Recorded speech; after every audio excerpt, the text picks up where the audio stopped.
So guys हम लोग अपनी न्यूरो एनाटॉमी और न्यूरो फिजियोलॉजी चला रहे थे, तो उसमें आज जो हमारा जो टॉपिक ऑफ इंटरेस्ट है वो बहुत ज़्यादा इंपॉर्टेंट है। वो है सेरिबेलम।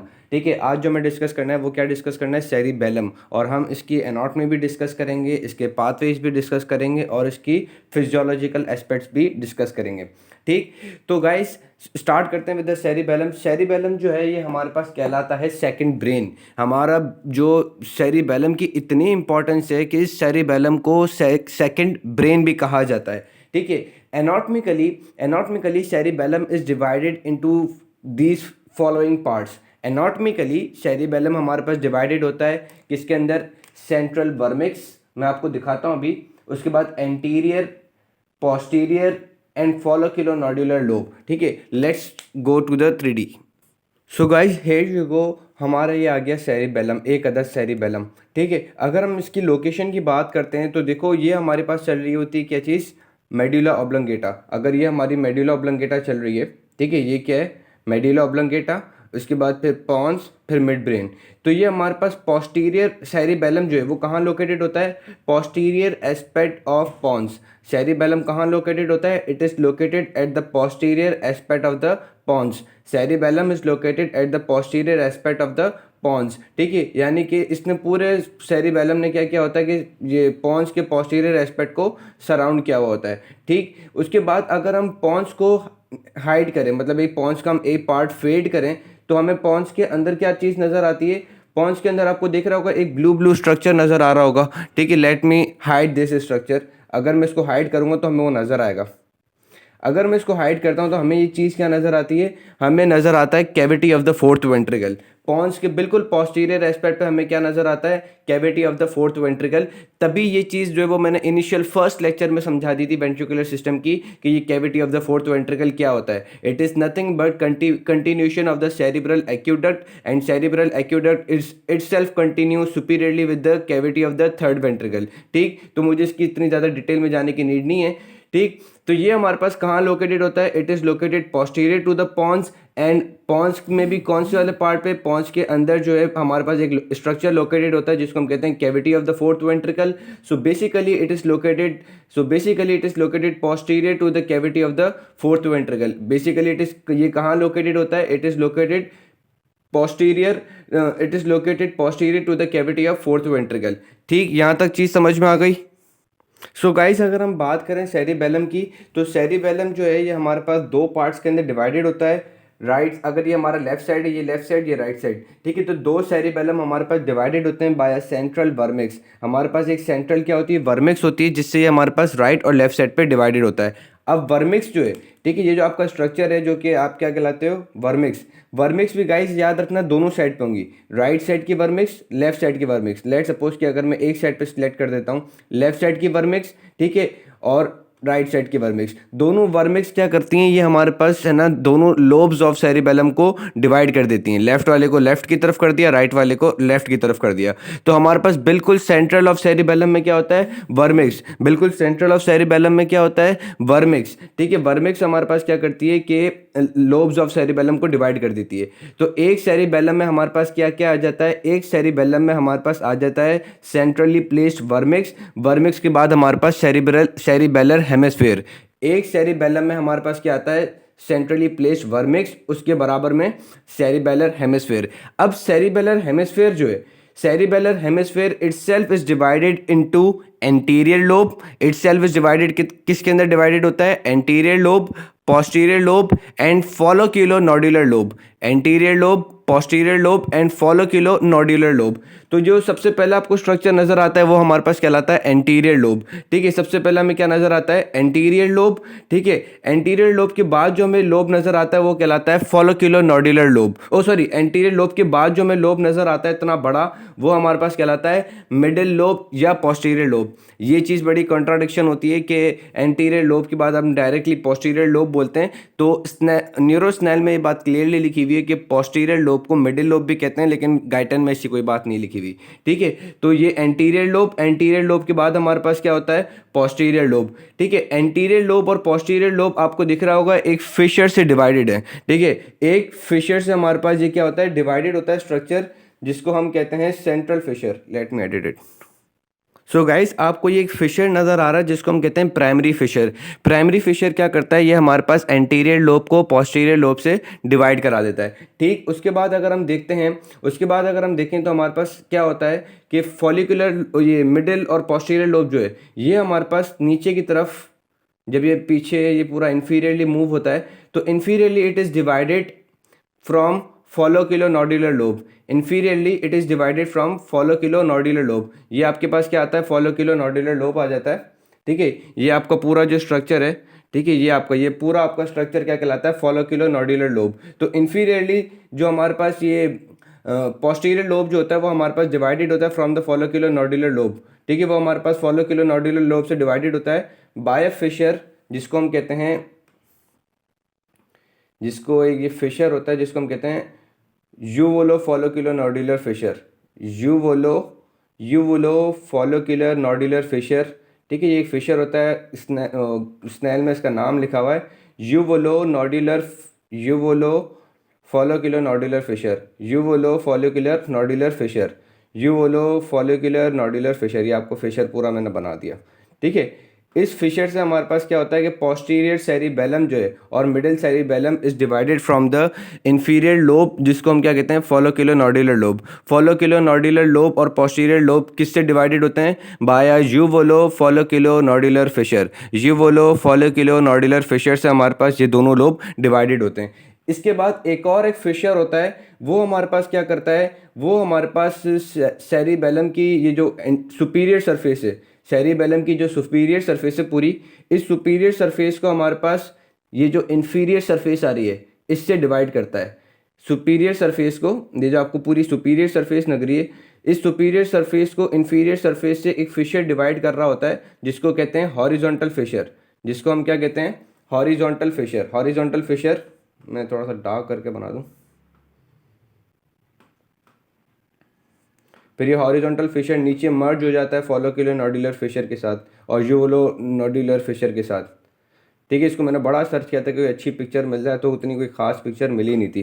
ठीक, तो ये हॉरिजॉन्टल फिशर आपको समझ में आ गया, जो कि क्या करता है, जो कि आपकी सुपीरियर सरफेस को इन्फीरियर सरफेस के साथ सेपरेट करा देता है। और फिर ये नीचे पूरा ये हॉरिजॉन्टल फिशर जो है पूरा ये नीचे जाएगा, नीचे जाके ये हमारे पास किसके साथ कंटिन्यू हो जाएगा, नीचे जाके ये हमारे पास कंटिन्यू होगा विद यूवोलो फॉलोक्यूलोनोडुलर फिशर। नीचे जाके ये हमारे पास किसके साथ कंटिन्यू हो जाएगा, with the uvulonodular fissure, uvulo flocculonodular fissure, uvulo flocculonodular fissure के साथ ये कंटिन्यू हो जाएगा। ठीक, उसके बाद अगर हम देखें, उसके बाद आपको एक चीज़ नज़र आती है कि ये जो हमारे पास है ना वर्मिक्स जो होता है, जो वर्मिक्स जो होता है it is also further divided into many parts. अब अभी हमारी इतनी डिटेल तो न्यूरो एनाटॉमी है नहीं कि हम एक एक वर्मिक्स के पार्ट को डिवाइड करें। ठीक है, वर्मिक्स और ये जो सेरिब्रल हेमिस्फेयर होता है, वर्मिक्स और cerebellar hemisphere, it is divided into many parts.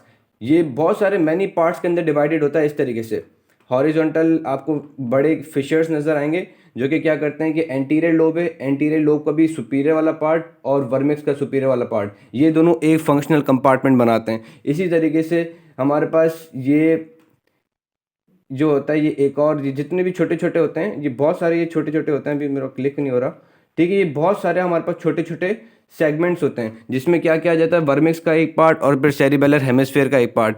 तो हम लोग की हमारी इतनी डिटेल है ना न्यूरो एनाटॉमी नहीं है और ना ही न्यूरो फिजियोलॉजी है, तो हमें इतनी ज़्यादा क्लासिफिकेशन में नहीं जाना। हाँ, फिजियोलॉजिकली जो है, फिजियोलॉजिकली क्या हुआ है, फिजियोलॉजिकली हमारे पास इसकी दूसरी तरीके से क्लासिफिकेशन हुई हुई है, वो हम लोग डिस्कस करते हैं। फिजियोलॉजिकली क्या क्लासिफिकेशन हुई हुई है, फिजियोलॉजिकली क्लासिफिकेशन ये हुई हुई है कि each cerebellar hemisphere contains 3 parts. ठीक है, फिजियोलॉजिकली क्या क्लासिफिकेशन हुई हुई है, फिजियोलॉजिकली क्लासिफिकेशन ये हुई हुई है कि each cerebellar hemisphere contains 3 parts, और मैं इसको लिख सकता हूँ कि 4 पार्ट्स। हाँ, ये मैं कह सकता हूँ कि physiologically each cerebellar hemisphere is divided into this following parts. उसमें सेंट्रली प्लेस्ड हमारे पास वर्मिक्स, सेंट्रली प्लेस्ड हमारे पास वर्मिक्स। तो फिजियोलॉजी ने भाई ने भी ये कहा कि हाँ भाई चलो सेंट्रली प्लेस्ड वर्मिक्स। फिर फिजियोलॉजिकली क्या हुआ कि हमारे पास एंटीरियर लोब और पोस्टीरियर लोब जो था उसको इन्होंने 2 डिफरेंट पार्ट्स में डिवाइड कर दिया। ठीक है। फिजियोलॉजिकली जो हमारे पास एनाटॉमिकली हमारे पास क्या होते थे, एंटीरियर और पोस्टीरियर लोब। तो फिजियोलॉजिस्ट ने क्या किया, on the basis of the function उन्होंने क्या किया कि एंटीरियर और पोस्टीरियर लोब को डिवाइड कर दिया किसके अंदर, इंटरमीडिएट एंड लेटरल जोन्स के अंदर। इंटरमीडिएट एंड लेटरल जोन्स के अंदर इन लोगों ने क्या किया, डिवाइड कर दिया। किस तरीके से, लेट मी ड्रॉ। सो इन लोगों ने क्या कहा कि भाई सेंट्रली प्लेस्ड हमारे पास क्या है, वर्मिक्स। सेंट्रली प्लेस हमारे पास वर्मिक्स। उसके बाद हमें पता है कि फिजियोलॉजी एनाटॉमिकली क्या होता है, एनाटॉमिकली एंटीरियर लोब और पोस्टीरियर और मिडिल लोब होता है। लेकिन फिजियोलॉजिकली जब हम देखते हैं तो फिजियोलॉजिकली हम ये नहीं कहते कि ये एंटीरियर लोब है कि ये वो पोस्टीरियर लोब है।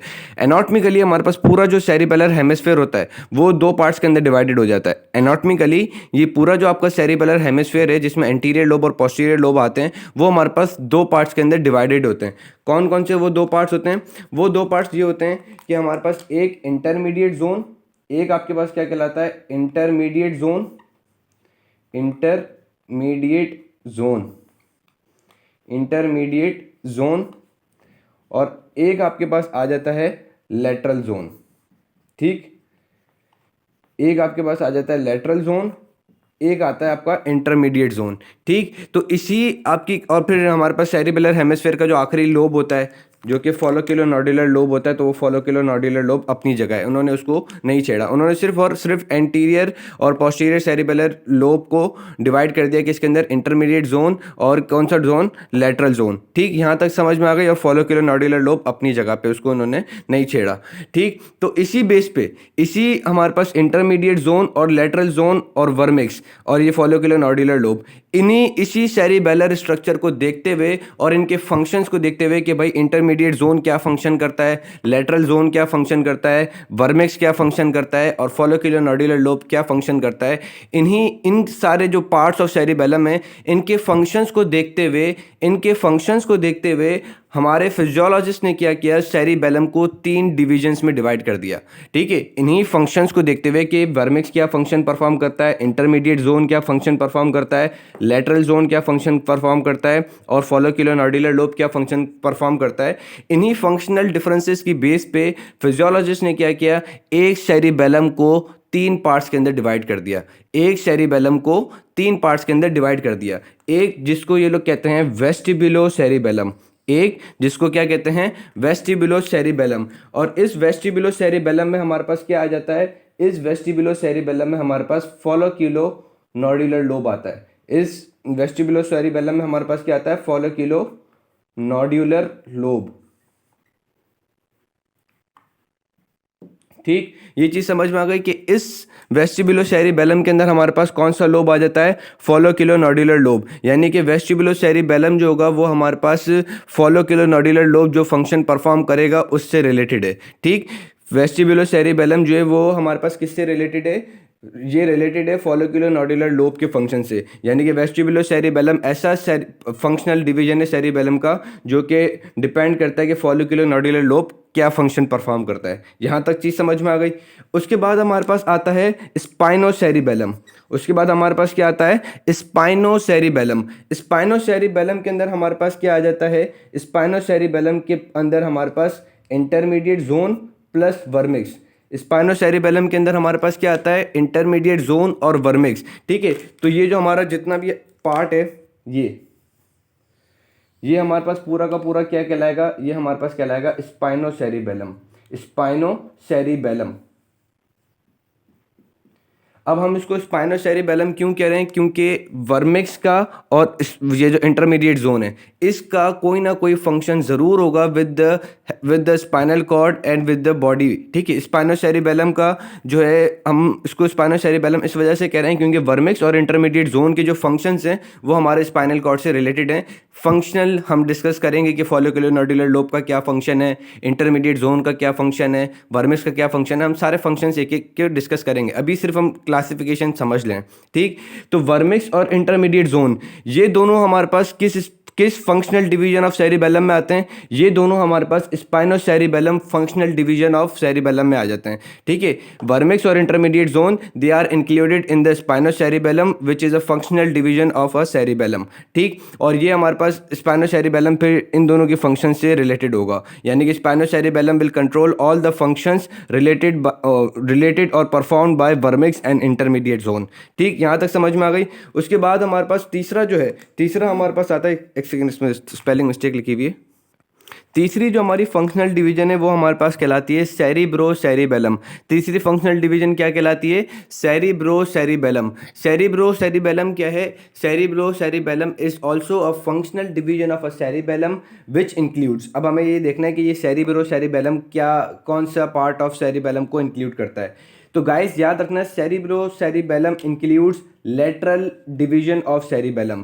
सेरिब्रोसेरिबेलम किसको इंक्लूड करता है? लेटरल डिवीजन ऑफ सेरिबेलम, यानी कि ये जितना भी आपको जो पार्ट है, ये पार्ट हमारे पास क्या कहलाएगा? ये पार्ट हमारे पास कहलाएगा सेरिब्रोसेरिबेलम। ये पार्ट हमारे पास क्या कहलाएगा? सेरिब्रोसेरिबेलम, ठीक। यहाँ तक चीज़ समझ में आ गई बिल्कुल इजीली कि हमारे पास है ना, हमने देखा था कि एनाटॉमिकली हमारे पास क्या था?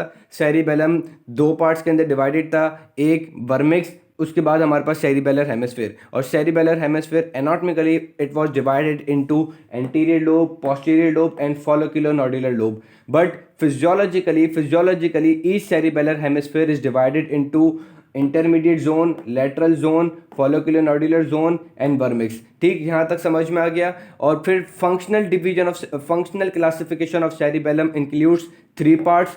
Functional classification of cerebellum includes three part, जिसमें हमारे पास आ जाता है वेस्टिबुलोसेरिबेलम।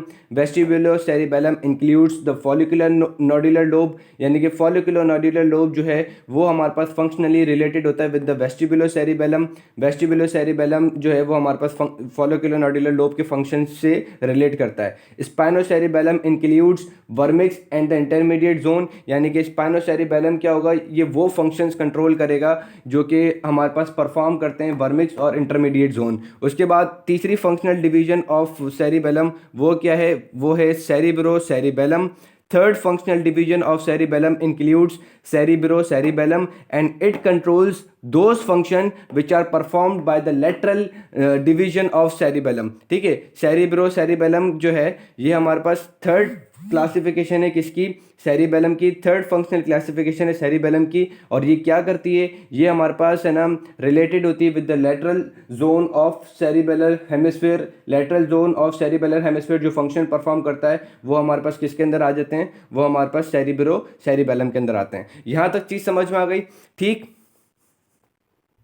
सो गाइज अब हम लोग थोड़ा सा और देखते हैं कि ये फॉलिकुलो-नोडुलर लोब का फंक्शन क्या है। फॉलिकुलो-नोडुलर लोब जो होता है, ये याद रखना, लास्ट टाइम जब हमने वेस्टिबुलर अपरेटस डिस्कस किया था तो उसमें भी मैंने आपको बताया था कि फॉलिकुलो-नोडुलर लोब जो होता है ये हमारे पास वेस्टिबुलर अपरेटस से रिलेटेड होता है।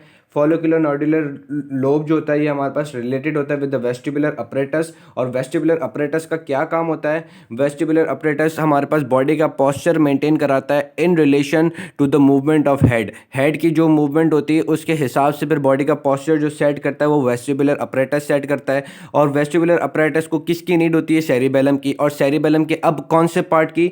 सेरिबेलम के हमारे पास फॉलिकुलो-नोडुलर लोब वाले पार्ट की, क्योंकि फॉलिकुलो-नोडुलर लोब जो होता है वो हमारे पास ऑर्डर देता है किसको? वेस्टिबुलर न्यूक्लिया को, कि भाई तुम है ना बॉडी का पोस्चर मेंटेन करो, जहाँ पे जैसे हेड अगर यूं टिल्ट हो रहा है, हेड आपके पास यूं, आप हेड को यूं रोटेट करा रहे हो, तो फिर ये डिटेक्शन कौन करेगा? आपने हेड की रोटेशन कराई, डिटेक्शन की इनर ईयर ने, सेमी सर्कुलर कैनाल ने मैसेज दिया वेस्टिबुलर न्यूक्लिया को, वेस्टिबुलर न्यूक्लिया से हमारे पास मैसेज जाता है सेरिबेलम में। अब सेरिबेलम में भी कहाँ जाएगा? सेरिबेलम में भी हमारे पास फॉलिकुलो-नोडुलर लोब पे मैसेज जाएगा। फिर फॉलिकुलो-नोडुलर लोब जो है वो हमारे पास वेस्टिबुलर अपरेटस को मैसेज देगा कि तुम है ना ये सीक्वेंसिंग को एक्टिवेट करा देना, यानी कि वेस्टिबुलर स्पाइनल ट्रैक्ट के थ्रू तुम मसल्स को एक्टिवेट करा देना। फिर पोंटाइन रेटिकुलो स्पाइनल ट्रैक्ट के थ्रू ये मसल्स एक्टिवेट करा देना। फिर साथ साथ में ये हमारे पास सेरेब्रल कॉर्टेक्स को मैसेज देगा कि भाई तुम ये जो फ्लेक्सर्स जो हैं इनको इनहिबिट कराओ by giving message to inhibitory message to जो आपके वो होते हैं मेडुलरी रेटिकुलर न्यूक्लियाई उनको आप इनहिबिटरी मैसेज दो, ठीक है। साथ साथ में हमारे पास हर वो एक्शन करो जिससे हमारी बॉडी का पोस्चर जो है वो मेंटेन हो सके। तो बॉडी का पोस्चर कौन मेंटेन करा रहा है? जब हेड की मूवमेंट हो रही है तो वो हमारे पास फोलोक्यूलोनॉड्यूलर लोब इसमें इंपॉर्टेंट रोल प्ले करता है। Flocculonodular lobe plays an important role in maintaining the head, in maintaining the body position in relation to the changing in the head, ठीक। folliculonodular lobe plays a very very important role when your head is changing, so that in response to the changing of your head body posture को maintain folliculonodular lobe करवाता है with the help of vestibular apparatus। तभी तभी जो है हम लोग जो है ये जो सेरिबेलम का फंक्शनल डिवीजन है वेस्टिबुलो सेरिबेलम, इसको हमने वेस्टिबुलो सेरिबेलम कहा ही इसलिए क्योंकि ये पार्ट ऑफ सेरिबेलम जो है वो हमारे पास कंसर्न होता है विद द वेस्टिबुलर अपरेटस, ठीक है। तो vestibulo cerebellum will be related to the body posture when your head is changing और head movement changing is taking place, ठीक। उसके बाद हमारे पास आ जाता है वर्मिक्स और इंटरमीडिएट जोन। हमें इनका देखना है कि ये वर्मिक्स और इंटरमीडिएट जोन की क्या फंक्शन है। तो गाइज याद रखना वर्मिक्स और इंटरमीडिएट जोन, वर्मिक्स जो है वो आपका है ना एक्सियल स्केलेटन जो होता है, एक्सियल स्केलेटन में क्या क्या आ जाता है? आपके नेक आ जाती है, आपके शोल्डर आ जाते हैं, ठीक है। Neck, shoulder, thorax, abdomen, trunk, pelvis, perineum, ठीक है। इन ये जो पूरी आपकी जो बॉडी है ना, जैसे अगर लेट सपोज कीजिए मैं आपकी बॉडी बनाऊं, ठीक है, ये आपकी लेट सपोज एक बॉडी है, ठीक है, आपको दिख रही है। लेट सपोज ये क्या है? हमारे पास एक बॉडी है। अब इसमें ये जो सेंट्रल का जो पार्ट है, ये सेंट्रल पार्ट हमारे पास कहलाता है एक्सियल पार्ट। ये सेंट्रल पार्ट हमारे पास क्या कहलाता है? एक्सियल। और बाकी जो लिम्स हैं, जो आपकी जो लिम्स हैं, ये हमारे पास क्या कहलाते हैं? Appendicular part. ये हमारे पास क्या कहलाते हैं? Appendicular part. तो एक्सियल स्केलेटन जो है अपेंडिकुलर पार्ट, ठीक। तो जो एक्सियल स्केलेटन जो है, एक्सियल स्केलेटन के जो मसल्स होंगे उनका पोस्चर मेंटेन करने के लिए, आपका axial part of the body का पोस्चर मेंटेन करने के लिए, उनके मसल्स की मूवमेंट को कोऑर्डिनेट करने के लिए हमारे पास क्या होता है? वर्मिक्स। तो वर्मिक्स क्या करता है? Vermis coordinate the action of muscles located in the axial skeleton. Vermis क्या करता है? Vermis maintains the body posture, maintains the coordination of muscles located in the axial side of your body, ठीक है। वर्मिक्स का फंक्शन समझ में आ गया। वर्मिक्स क्या करता है? Vermis maintains axial body posture, vermis maintain axial muscle coordination के लेट सपोज कि अगर आपको है ना पेल्विस के मसल्स की एक्साइटेशन करानी है तो पेल्विस के मसल्स के कौन से मसल्स की ये फ्लेक्शन करवानी है वो ये चेक करेगा, कौन से मसल को रिलैक्स करवाना है वो ये चेक करेगा। इसी तरीके से आपके ये जो ये है आपका ट्रंक वाला रीजन है, ट्रंक वाले रीजन पे अगर आपकी एक्टिविटी हो रही है तो उनमें उनकी सीक्वेंसिंग को, उनके कोऑर्डिनेशन को ये चेक करेगा। इसी तरीके से आपके नेक के रीजन को, ठीक। जहाँ तक समझ में आ गई? बिल्कुल 100%। एक और चीज़ याद रखना कि सेरिबेलम का डायरेक्ट इनपुट मोटर एक्टिविटी पे नहीं होता। सेरिबेलम का डायरेक्ट इनपुट मोटर एक्टिविटी पे नहीं होता। वो कैसे ये कोऑर्डिनेट करता है ये सब हम डिस्कस करेंगे, लेकिन आपको सिर्फ अभी ये चीज़ याद रखनी है कि सेरिबेलम का डायरेक्ट इनपुट मोटर एक्टिविटी पे नहीं होता। वो क्या करता है? वो हमारे पास जो मोटर एक्टिविटी करवा रहे होते हैं, लाइक रोबोडोस्पाइनल ट्रैक्ट मोटर एक्टिविटी करवाता है, वो फ्लेक्सर्स की टोन इंक्रीज कराता है, और है ना वो जो आपके एक्सटेंसर्स को ये इनहिबिट कराता है, फ्लेक्सर्स को एक्टिवेट कराता है। तो ये सेरिबेलम रोबोडोस्पाइनल के ऊपर एक्ट करेगा। सही हो गया। उसके बाद हमें पता है कॉर्टिकोस्पाइनल ट्रैक्ट जो होता है वो भी हमारे पास मोटर एक्टिविटी करता है, कॉर्टिकोस्पाइनल ट्रैक्ट। तो ये हमारे पास कॉर्टिकोस्पाइनल ट्रैक्ट की एक्टिविटी को चेंज अल्टरनेट कर देगा। इसी तरीके से आपके पास पोंटाइन रेटिकुलोस्पाइनल ट्रैक्ट होता है, वो भी एक्सटेंसर्स की एक्टिविटी को रेगुलेट करता है। तो अगर हमें है ना मोटर एक्टिविटी देखनी है एक्सटेंसर्स की और सेरिबेलम का रोल चेक करना है तो सेरिबेलम क्या करेगा? वो हमारे पास पोंटाइन रेटिकुलर न्यूक्लिया को अल्टरनेट कर देगा, उसकी एक्टिविटी को अल्टरनेट करेगा। इसी तरीके से हमारे पास मेडुलरी पोंटाइन रेटिकुलोस्पाइनल ट्रैक्ट होता है, मेडुलरी रेटिकुलोस्पाइनल ट्रैक्ट होता है जो कि फ्लेक्सर्स को चेक करता है और इनहिबिट और एक्सटेंसर्स को इनहिबिट करता है। तो अगर हमें एक्शन जो परफॉर्म हो रहा होगा पेल्विस पेरिनियम पे और हमें उसको अगर चेक करना है, ठीक है, या उसकी एक्टिविटी को कोऑर्डिनेट करना है, तो ये जो वर्मिक्स जो है वो हमारे पास क्या करेगा? वर्मिक्स विल रेगुलेट पोंटाइन, मेडुलरी और डिफरेंट ट्रैक्ट्स, जो मोटर ट्रैक्ट्स होंगे उनको वो रेगुलेट करेगा, डायरेक्टली मसल के ऊपर एक्ट नहीं करता। ये चीज़ समझ में आ गई कि सेरिबेलम डायरेक्टली हमारे पास स्पाइनल कॉर्ड में जो एंटीरियर हॉर्न्स होते हैं उनके ऊपर एक्ट नहीं करता। There is no descending tract from the cerebellum, there is no descending track from the cerebellum जो कि डायरेक्टली एंटीरियर हॉर्न पे जाके ऐड करेगा। ये चीज़ समझ में आ गई, 100% समझ में आ गई, कंफर्म जन्नती, कि there is no direct descending track which from the cerebellum which will go on the anterior motor nuclear. ये चीज़ समझ में आ गई। तो फिर ये हमारे पास सेरिबेलम कैसे एक्शन को कोऑर्डिनेट कैसे कराता है सेरिबेलम? तो सेरिबेलम हमारे पास एक्शन को कोऑर्डिनेट कराता है by altering the activity of the descending tracts. जो कि डिसेंडिंग ट्रैक्स होते हैं उनकी एक्टिविटी को ऑल्टरनेट करा देता है या उनकी एक्टिविटी को चेक कर देता है। अब डिसेंडिंग ट्रैक्स कौन कौन से होते हैं? रूबडो स्पाइनल, पोंटाइन स्पाइनल, ठीक है, और we can say medullary reticulospinal, corticospinal. तो इन ट्रैक्स की एक्टिविटी को ये हमारे पास क्या करता है? रेगुलेट करके, है ना, मसल कोऑर्डिनेशन को एक्टिवेट कराता है। ये चीज़ समझ में आ गई, ठीक। उसके बाद इंटरमीडिएट जोन। इंटरमीडिएट जोन बहुत बहुत ज़्यादा इंपॉर्टेंट है। इंटरमीडिएट जोन क्या है? बहुत ज़्यादा इंपॉर्टेंट है क्योंकि ये हमारे पास अपेंडिकुलर स्केलेटन की मूवमेंट्स को रिलेट करता है। ये हमारे पास अपेंडिकुलर जो आपका स्केलेटन है उसमें क्या क्या आ जाते हैं? अपर लिम, लोअर लिम, लिम्स की मूवमेंट को ये क्या करता है? रेगुलेट करता है। लिम्स की मूवमेंट को कोऑर्डिनेट करता है, फिंगर्स की मूवमेंट को कोऑर्डिनेट करता है, ठीक। इंटरमीडिएट जोन समझ में आ गया। उसके बाद आ जाता है लेटरल जोन। सबसे ज़्यादा कसम से मुझे मुश्किल जोन ये लगता है क्योंकि इसके एक्शंस जो है ना वो समझना बड़े मुश्किल हैं। इसके एक्शंस क्या हैं? इसके एक्शंस हैं प्लानिंग, इसके एक्शन है timing and sequencing of movement. ये हमारे पास प्लानिंग ऑफ मूवमेंट में भी हेल्प करता है कि आपको जो मूवमेंट आप सोच रहे हो, दिमाग में आपने मूवमेंट सोची, सेरिब्रल कॉर्टेक्स में एसोसिएशन एरियाज में आपने कोई एक मूवमेंट सोची, सोमेटो एसोसिएशन एरियाज में आपने मूवमेंट सोची, वो जो आपकी जो थिंकिंग प्रोसेस है वहाँ से मैसेज जाएगा हमारे पास प्री फ्रंटल कॉर्टेक्स पे, जो कि मैंने आपको पहले भी लेक्चर्स में बताया था कि जो कि मोटर एसोसिएशन एरिया है। मोटर एसोसिएशन एरिया डिसाइड करेगा कि यार चलो एक्टिविटी हमें परफॉर्म करते हैं, ठीक है। फिर मोटर एसोसिएशन एरिया क्या करेगा? मोटर एसोसिएशन एरिया मैसेज देगा किसको? प्री मोटर एरिया को, प्राइमरी मोटर एरिया को, ठीक है, दोनों को हमारे पास मैसेज दे देगा ताकि हमारे पास एक्टिविटी जो है वो हो सके।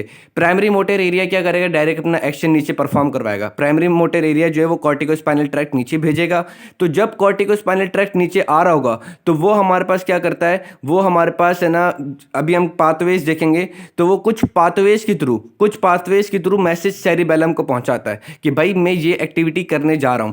तो फिर हमारे पास लेटरल जोन ऑफ सेरिबेलम ये क्या करता है? ये पहले डिटेक्ट करेगा कि यार ये जो एक्टिविटी होने जा रही है इसकी सीक्वेंस सही है, यानी कि अगर एक सेकंड में इसको ये मसल जो है वो कॉन्ट्रैक्ट कराना है, दूसरे सेकंड में ये मसल एक्सटेंड कराना है, फिर ये कॉन्ट्रैक्शन एक्सटेंशन जो ये सीक्वेंसिंग होगी मूवमेंट की वो सही होगी कि नहीं होगी। या जो बंदा अभी बोलेगा लाइट से, वो टॉकिंग करेगा, स्पीचिंग करेगा, स्पीचिंग में जो इसके मसल की कोऑर्डिनेशन होगी वो सही है कि नहीं है, ठीक है। तो ये हमारे पास सीक्वेंसिंग को चेक करता है। उसके बाद ये हमारे पास प्लानिंग में भी हेल्पफुल रोल प्ले करता है। ये हमारे पास प्लानिंग में भी हेल्पफुल करता है। जो अभी प्लान अभी प्री फ्रंटल कॉर्टेक्स में हुआ होगा वो मैसेज देगा प्री मोटर कॉर्टेक्स पे, प्री मोटर कॉर्टेक्स फिर मैसेज देगा किसको? सेरिबेलम को, through help of various routes. Through the help of various routes हम डिस्कस करेंगे। Through help of various routes वो हमारे पास मैसेज देगा किसको? सेरिबेलम को। सेरिबेलम में भी कहाँ जाएगा? Lateral zone. फिर लेटरल जोन इंटरप्रीट करेगा कि यार ये जो इसने इंटेंशन की है मूवमेंट की, ठीक है, ये चलो ठीक है। उसके बाद जो कॉर्टिको स्पाइनल ट्रैक्ट नीचे जाके मोटर एक्टिविटी परफॉर्म कर रहा होगा उस पर जो आपकी बॉडी मोटर एक्टिविटी परफॉर्म कर रही होगी तो ज्वाइंट्स, मसल स्पिंडल्स वो मैसेज लेकर आएंगे दोबारा सेरिबेलम पे कि भाई ये एक्टिविटी हो रही है, ठीक है। तो सेरिबेलम क्या करेगा? सेरिबेलम ये डिटेक्ट करेगा कि यार इसने तो मुझे ये प्लान दिया है और मोटर एक्टिविटी ये हो रही है। लेट सपोज कि आपने उंगली को नीचे कराना था, यहाँ तक, यहाँ से यहाँ तक नीचे कराना था, उंगली हो गई इतना नीचे, ठीक है। तो मैसेज कहाँ से? मसल स्पिंडल वगैरह से मैसेज जाएगा सेरिबेलम पे। तो लेटरल जोन क्या देखेगा? लेटरल जोन इंटरप्रेट करेगा कि यार जब ये कॉर्टिको स्पाइनल ट्रैक्ट एक्टिविटी करवाने जा रहा था तो उसने मुझे मैसेज दिया था कि मैं यहाँ से यहाँ तक उंगली को नीचे कराऊंगा, लेकिन उंगली तो यहाँ तक नीचे हो गई है। तो फिर हमारे पास cerebellum, lateral zone of cerebellum वो फिर क्या करेगा? वो हमारे पास इंटरप्रिटेशन करेगा। इंटरप्रिटेशन करके कि ये देखेगा कि यार ये एक्टिविटी सही नहीं हुई है। फिर ये हमारे पास लेटरल जोन क्या करेगा? लेटरल जोन दोबारा मैसेज दे देगा किसको? लेटरल जोन हमारे पास मैसेज देगा थैलेमस को। थैलेमस से हमारे पास फिर मैसेज जाएगा कहाँ पे? सेरिब्रल कॉर्टेक्स पे कि भाई सेरिबेल ये जो आपने एक्टिविटी कराई है उसको सेरिबेलम भाई कह रहे हैं कि ये थोड़ी आपने ज़्यादा एक्टिविटी करा दी है, आप इसको यहाँ से नहीं यहाँ तक दोबारा लेकर आओ। फिर हमारे पास एक्टिविटी होगी, दोबारा कॉर्टिको स्पाइनल ट्रैक्ट नीचे जाएगा और एक्टिविटी होगी और उंगली दोबारा हमारे पास नॉर्मल पोजीशन पे आ जाएगी। तो ये हमारे पास लेटरल जोन का बहुत ज़्यादा इंपॉर्टेंट रोल होता है और इनको हम डिटेल में डिस्कस करेंगे, ठीक। तो ये जनरल हमें समझ में आ गया सेरिबेलम। नेक्स्ट के अंदर हम और डिटेल डिस्कस करेंगे।